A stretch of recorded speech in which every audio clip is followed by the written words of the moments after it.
বারাসাত কদম্বগাছের 61 নম্বর বুথে পুনর্নির্বাচন, বিজেপির সমর্থকদের ভোটদানে বাধার অভিযোগ।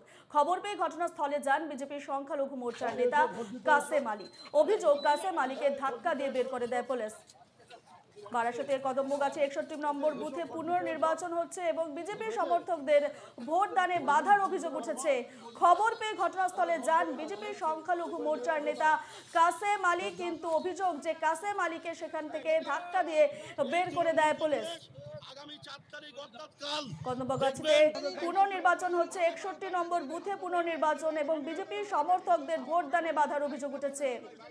ভোট দিতে দিচ্ছেন না, মানুষ বেরোতে পারছে না ভোটে, মানুষ বেরোতে পারছে না ভোটে, মানুষ ভোট দিতে পারছে না, ভীত সন্তুষ্ট মানুষ ভোট দিতে পারছে না, এই বুথে মানুষ ভোট দিতে পারছে না, দিতে পারছে না, মানুষ ভোট দিতে পারছে না। এখানে